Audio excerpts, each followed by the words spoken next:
Tu sais, j'aime bien faire des prédictions sur Bitcoin. Quel va être le prix à tel moment donné? Aujourd'hui, on va s'aider d'intelligence artificielle, hein. On va aller voir plusieurs intelligences artificielles, lui donner un prompt et on va voir un peu ce qu'elle nous raconte. Et en fonction de ça, on pourra se faire un petit avis quand même sur ce qui est possible qui se passe à l'avenir, hein. On ne sait pas évidemment, hein, mais on va jouer à Madame Irma. Ouh. Madame Irma est là, attention. Et on va regarder, évidemment, on va essayer d'analyser la logique derrière tout ça et on va essayer de voir s'il y a des preuves du prix qu'ils annoncent, hein. C'est parce que c'est ça qui nous intéresse en vrai, hein, au-delà de l'aspect un peu magique de l'affaire, hein. Nous, ce qui nous intéresse, c'est la logique derrière tout ça et voir un peu quel sera le prix réellement du Bitcoin.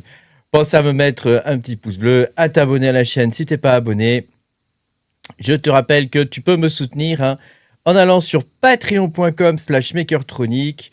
Tu peux avoir mes vidéos de minage exclusives, hein, de minage, hein. Tu sais que moi je suis mineur de crypto depuis, enfin tu le sais peut-être pas, mais je suis mineur de crypto depuis 2018. Mon dada, c'est d'arriver à trouver des cryptos qui ne sont pas listés encore, hein, donc d'arriver au tout début des projets et voilà, de miner les coins tant qu'on peut, hein, et puis après on a le listing et c'est la surprise, hein. Et puis, je te rappelle que je ne suis pas conseiller financier non plus, hein, donc si tu veux avoir un conseil financier, le mieux c'est peut-être que tu appelles ton banquier, hein. Évidemment, tout ce qu'on va voir dans cette vidéo, c'est spéculatif. On va quand même essayer de dégager une tendance générale, de façon à pouvoir comprendre un petit peu quel sera le prix du Bitcoin en fonction de ce que vont nous raconter les intelligences artificielles, hein. Tu sais, aujourd'hui, elles sont beaucoup plus intelligentes que nous, hein, faut rester humble, hein. Elles fonctionnent très bien pour la majorité. On va aller d'intelligence artificielle de plus en plus puissante vers des intelligences artificielles de plus en plus puissantes. Et on va bien voir ce qu'elle nous raconte, hein. Donc la première qu'on va tester ensemble, c'est DeepSeek, donc la dernière version de DeepSeek, hein. Et voilà, le prompt que j'ai donné, c'est celui-ci. Prédis-moi, c'est un prompt très simple, hein. Prédis-moi le prix du Bitcoin en janvier 2026. Tu prendras en compte le contexte macroéconomique, hein, évidemment, parce que c'est le contexte macro, c'est ce qu'il y a de plus important, hein. L'analyse chartiste, ça l'est un peu moins. Là, on est plus un peu dans la pensée magique. Et les éléments de politique US. Ça aussi, évidemment, c'est important. J'aurais pu ajouter différents indicateurs, mais je voulais laisser les intelligences artificielles libres de faire leur propre choix. Donc, tu vois, il y en a qui se sont basés, par exemple, comme celle-ci, hein, sur le MACD, par exemple. Et donc DeepSeek, qu'est-ce qu'il nous dit, DeepSeek? Il commence déjà par une analyse technique chartiste. Oui, parce que j'ai mis une capture d'écran, hein. J'ai mis une capture d'écran, donc si je clique, peut-être qu'il me l'affiche. Il va me l'afficher, voilà. Donc, j'ai mis une capture d'écran, donc c'est une capture que j'ai prise de, comment ça s'appelle, de TradingView, sachant que, tu vois, j'ai quand même laissé des indicateurs, j'ai laissé le stock RSI et j'ai laissé aussi le Halving Seasonality Index, histoire qu'il ait des repères temporels, etc. Alors, qu'est-ce qu'il nous raconte? Donc lui, il commence par l'analyse chartiste, donc il nous dit toutes sortes de trucs. Les objectifs techniques à long terme visent les 130, 150 000 $ en cohérence avec les cycles historiques. Donc là, il nous précise bien à long terme, hein. Donc c'est pas pour janvier. Donc contexte macroéconomique, donc là c'est bien, il continue, hein, de suivre les instructions. Donc il nous dit que le contexte macroéconomique, blabla, la Fed devrait maintenir des taux d'intérêt stables et baisser progressivement en 2025, sachant qu'on est fin 2025, hein. Nous, c'est plutôt pour 2026 qu'on veut savoir. Donc là, déjà, il est un petit peu, hein, c'est un petit peu limite, quoi. Et les ETF Bitcoin ont ouvert la voie des capitaux traditionnels massifs. Ah oui, la TradFi est en train de se déverser dans BTC, hein. C'est logique d'ailleurs, hein, bon, on ne va pas y revenir. Et voilà. Et puis, il parle des événements cycliques, hein, donc le halving d'avril 2024. Donc, blabla. Donc là, il nous raconte toutes sortes de trucs. Alors, risque à surveiller, la régulation. Donc, il nous prévient quand même que voilà, en fonction des différentes prédictions qu'il va nous faire, il peut y avoir des éléments quand même à surveiller, hein. Donc ça serait principalement les régulations et la concurrence d'actifs traditionnels. Et bah oui, parce que tu sais que Bitcoin, en vrai, il est en concurrence avec d'autres actifs, en particulier les actifs de la tech, hein, les 7 magnifiques, comme on les appelle. Alors, scénario optimiste 145 000. Ça paraît plausible, hein. Scénario de base, il nous dit entre 110 et 120 000 USD. tu vas voir qu'entre les intelligences artificielles, il y a un consensus. Tu vas voir qu'il y a un consensus. Et le scénario prudent, 85 000 $. Donc là, il nous dit conclusion, donc sur une base... Donc il nous prédit un prix en janvier 2026 de 115 000 $, et ça lui paraît quelque chose de réaliste, parce qu'il dit que la tendance, et c'est logique, hein, la tendance reste haussière, mais il y a des risques géopolitiques et réglementaires qui justifient une prudence relative. Donc ça me paraît plutôt bon. Hein. Alors on va regarder maintenant Qwen 3 Max, hein, donc là on est dans les IA chinoises. Hein. Donc il nous parle de l'effet du halving, donc le prompt c'est exactement le même. Hein. Il nous parle de l'effet du halving, avec les cycles historiques, etc. Voilà. Ensuite il nous parle de la politique, alors c'est moins bien présenté, hein, tu remarqueras, hein, de la politique monétaire américaine. Hein, donc ça, c'est un truc qui n'a pas été trop abordé chez DeepSeek, hein, où il nous dit qu'effectivement, elle pourrait baisser les taux d'intérêt. Donc ce que tout le monde attend en vrai, hein, malgré le fait qu'avec le shutdown, on n'ait pas eu les chiffres et tout ça, voilà. Tout le monde attend un petit peu ça quand même. Hein, voilà. Et puis la politique réglementaire aux États-Unis. Donc là, tu vois, je pense qu'il est pas trop mal, hein, en termes de contexte macro. Ici, il nous donne une analyse chartiste. Alors, bon, il y a des trucs un peu incompréhensibles comme ça, par exemple. Hein, mais là, pareil, hein, si le support tient, donc là, il essaie d'appliquer un script, je pense, mais il n'y arrive pas. Voilà, donc il nous dit qu'un prix entre 90 000 et 105 000 $ est plausible d'ici janvier 2026. Ça paraît, ça aussi, à peu près cohérent, hein, sachant qu'il nous dit que les corrections de 30 à 40% après un pic sont courants. Donc là, je trouve qu'il n'est pas trop mal, celui-là non plus. Donc voilà, et lui, il nous dit que Bitcoin, en janvier 2026, pourrait être entre 95 000 et 110 000 $. Donc tu vois qu'il est un peu plus prudent quand même que DeepSeek, mais il reste quand même au-dessus du prix actuel. Alors là, on va passer aux grosses IA américaines. Hein, donc là, on a ChatGPT, donc c'est la dernière version à la 5.1. Donc ici, il me dit, d'abord il me prévient, hein, que c'est un truc hautement spéculatif, donc ça c'est bien qu'ils préviennent. Alors les facteurs, donc rôle croissant de facteurs macroéconomiques, là-dessus il a totalement raison. Avant, Bitcoin était très très peu corrélé aux facteurs macroéconomiques. Aujourd'hui, c'est plus le cas, on est à fond dedans. Hein. On est tous en train d'analyser la situation, d'essayer de comprendre ce qui se passe. Hein, bon, on fait ce qu'on peut, hein, avec ce qu'on a. Hein. Moi, je pense que les IA sont pas trop mal pour ça. Hein. Il y a une adoption institutionnelle, donc ça, là-dessus, il est bon. Il y a la rareté post-halving, donc ça, aucune IA pour l'instant ne nous en avait parlé. Voilà. Il y a de nombreux quand même gens optimistes, hein, qui voient une fourchette de BTC autour des 200 000 $. Donc là, il analyse un peu ce qui se passe sur les réseaux sociaux. Et puis, il y a un contexte macro avec quand même une certaine baisse de confiance dans certains systèmes et une peur de l'inflation. Donc là-dessus, je trouve qu'il est pas mal. En tout cas, il est meilleur que les deux autres pour l'instant, je trouve, à mon humble avis. Hein. Alors, en facteur de risque, donc, il nous dit que Bitcoin sert de couverture contre l'inflation. Alors, c'est vrai dans certains pays, hein, dans d'autres pays comme les pays industrialisés, enfin les pays du G7 par exemple, comme les nôtres, hein, c'est un peu plus nuancé quand même. Hein. Alors ensuite, il nous dit qu'il y a une forte sensibilité au taux d'intérêt et à la liquidité globale. Hein. Et ça, on l'a bien constaté puisque on nous bassine tout le temps avec cette histoire de taux d'intérêt de la Fed qui devrait baisser les taux d'intérêt. Tout le monde fait la fête, hein, etc. Quand les taux d'intérêt baissent, bon, voilà. Il y a un risque de froideur du marché, hein, si l'adoption institutionnelle ralentit. Et c'est ce qu'on est en train d'observer actuellement. Et on a une volatilité donc, qui est inhérente. Hein. BTC, c'est un actif qui reste quand même assez volatile. Hein. Et c'est ce qu'on aime bien dans Bitcoin. C'est ce qu'on aime bien. On peut acheter en bas et attendre que le truc monte. Hein. C'est ça qui est bien, la volatilité. Alors ensuite, scénario central. Donc là, il passe direct au truc. Hein. Donc lui, il voit BTC autour de 180 à 210 000 $ en janvier. Donc c'est un scénario haussier modéré pour lui ou optimiste. Hein. Je ne sais pas trop. Hein. Il nous dit modéré / optimiste. Donc là, je pense qu'il est complètement à l'ouest. Hein. Il est complètement à l'ouest. Donc il nous dit, son hypothèse, c'est que la Fed va amorcer un cycle de baisse des taux, ou du moins elle va stabiliser les taux, ce qui va relancer l'appétit pour le risque.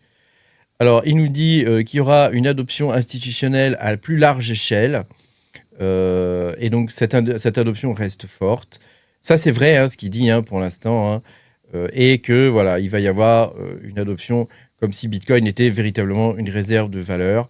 Il n'y aura pas de choc macroéconomique grave. Ça, je ne sais pas trop comment il peut prédire ça, mais en tout cas, c'est ce qu'il nous dit. Hein, et voilà, il nous dit que le marché crypto dans son ensemble reste relativement porteur.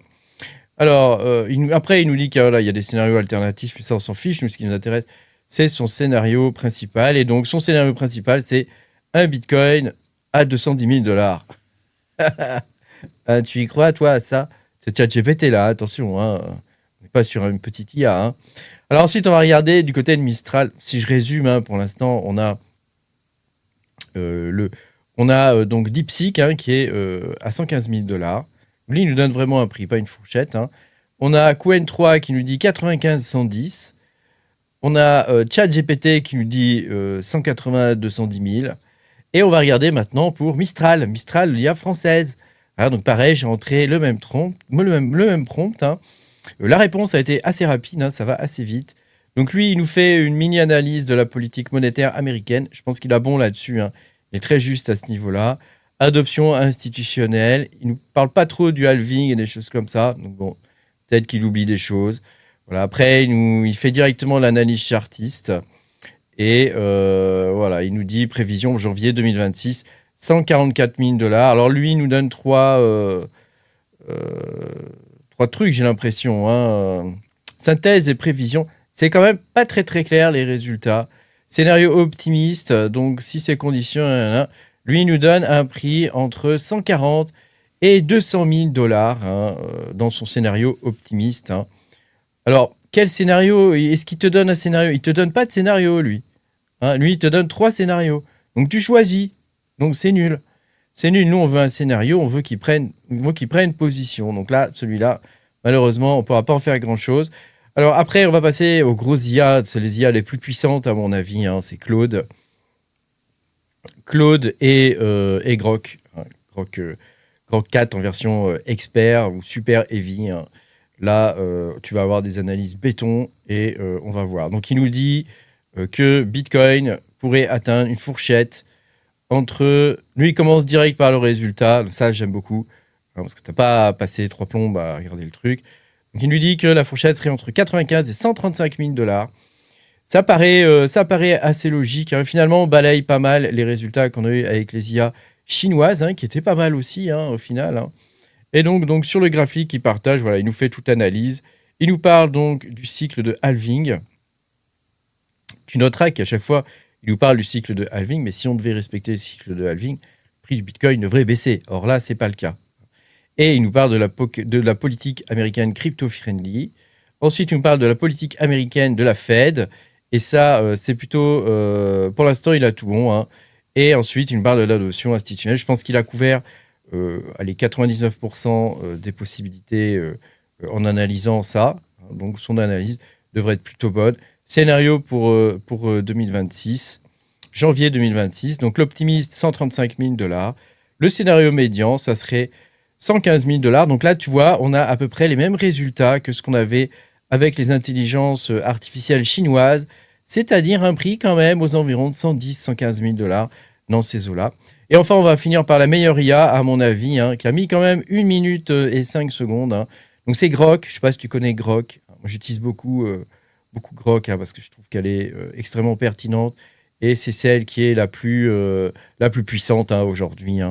Y compris pour le code, hein, si tu prends Grok Super Heavy, ça coûte quand même 200 balles par mois, elle est vraiment extrêmement puissante au niveau du code, hein, elle est capable de te pondre à peu près n'importe quoi en vibe coding. Hein. Bon, après, il faut repasser derrière, mais voilà, ça reste quand même très intéressant. Alors, là, lui, il commence direct par l'analyse chartiste. Hein. Donc, il nous décrit bien le truc. Hein. Il a remarqué mes indicateurs. Tu noteras que c'est le seul à avoir fait ça. Hein. Il a noté les indicateurs, donc le RSI et le HSI. Hein. Et donc, il nous dit que, voilà, il note les supports, etc. Et donc, il dit qu'actuellement, on pointe vers une reprise qui est modérée, mais qui a quand même encore un risque de baisse si on casse en dessous. Hein. Alors ensuite, il nous parle du contexte macroéconomique. Donc, il nous dit que l'économie globale pour 2026 est prévue en croissance modérée, autour de 3,2% au niveau du PIB mondial. Donc là-dessus, c'est tout à fait juste. Voilà, la Fed pourrait maintenir des taux stables ou les ajuster légèrement. ce qui favorise les actifs risqués comme Bitcoin si l'inflation reste contrôlée. Hein. Attention, hein, c'est uniquement si l'inflation reste contrôlée. Hein. Et donc autour de 2,5%. Hein. Voilà. Après, il note quand même qu'il y a pas mal de tensions géopolitiques hein, qui fait que voilà, on pourrait quand même avoir une légère récession aux États-Unis. Hein. En vrai, est-ce que les États-Unis ne sont pas déjà en récession, hein, à part le secteur de la tech hein, ça, je te laisse seul juge. Hein, moi, je suis pas économiste. Hein. Et puis ici, donc, il nous sort ensuite les éléments de politique US, hein, avec le Genius Act en juillet, la Crypto Week, voilà. Donc tu vois qu'il est extrêmement complet à ce niveau-là. Hein. Et ensuite, il va te partager sa synthèse, donc en agrégeant les prévisions d'experts et d'analystes basées sur des modèles historiques, donc modèle historique, ensuite l'adoption des ETF, le halving et différents facteurs macroéconomiques. Le prix du Bitcoin pourrait osciller entre 90 000 et 150 000 $. Donc lui, il voit quand même assez large. Hein. En tout cas, tu noteras qu'ils sont tous au-dessus de 90 000 $. Hein, sachant qu'aujourd'hui, je crois qu'on est à 86 000, quelque chose comme ça. Donc, tu vois, voilà. Lui, il penche pour un prix autour de 110 000 si on va à la fin. 110 000 $ hein, à 140 000 $. Alors, si on fait la synthèse hein, de tout ça, hein, parce que là, toutes ces IA, elles ont joué à Madame Irma. Donc, c'est sympa hein, quand même. Hein, moi, je trouve de tester un peu toutes ces choses-là. Et tu sais, aujourd'hui, il faut céder des IA. Hein. On vit à une époque où les intelligences artificielles font partie du quotidien. En tout cas, moi qui suis développeur, elles font partie de mon quotidien. Et donc, c'est vrai que je les utilise beaucoup, beaucoup, beaucoup. Alors, si on fait la synthèse hein, de toutes ces intelligences artificielles, moi, ce que j'ai envie de te dire, c'est qu'il y a un consensus déjà sur le fait que la hausse va se poursuivre, que ce que je t'avais montré, par exemple, sur les vagues d'Elliott, hein, tu sais, c'était ici, je t'avais fait une vidéo sur les vagues d'Elliott. Attends, je vais le retrouver, voilà, c'est ici. Non, c'est pas ici. C'était là, voilà, sur les vagues d'Elliott. Hein. Et bah donc, les intelligences artificielles, elles invalident ça. Hein, elles invalident ça, et pour le coup, leur prédiction, c'est que le Bitcoin va continuer, va reprendre une hausse hein, aux environs, on va dire, pour la plupart, de 110 000 $. Hein. 90 000 $, c'est le minimum. 110, 115 000 $, ça va être la moyenne. Hein, et on a des IA qui montent après vers 135 000 $ hein, en janvier. Hein. Donc voilà, bon. Après, est-ce que c'est fin janvier? Est-ce que c'est début janvier? On n'en sait rien. En tout cas, d'après les intelligences artificielles, ça peut être intéressant aujourd'hui d'acheter du Bitcoin. Après, voilà, je te dis, est-ce que voilà, on est sur un scénario baissier comme celui-là, hein, avec un Bitcoin qui devrait descendre aux environs de 40 000 $, hein, ou est-ce qu'on est sur un scénario haussier, hein, donc on continuerait la hausse ici et on serait sur un cycle de 4 à 6 ans, hein, comme je t'avais expliqué dans d'autres vidéos. Hein. Bah ça, personne ne peut le savoir. Hein. Il y en a même désormais qui parlent d'un cycle de 2 ans. Hein. Alors ça serait assez étonnant, mais c'est une théorie qui est assez intéressante. Je pense que je la détaillerai dans une prochaine vidéo parce que je pense qu'il y a matière. Voilà, j'espère que cette vidéo aura pu t'aider à faire tes choix, hein, sachant qu'actuellement, bah, c'est quand même assez difficile de choisir hein, si on doit acheter ou vendre. C'est jamais facile, hein, ou alors holder. Ça fait partie des possibilités. Merci beaucoup d'avoir regardé cette vidéo. Pense à mettre un petit pouce bleu, à t'abonner à la chaîne et je te dis à bientôt pour de nouvelles aventures. Salut!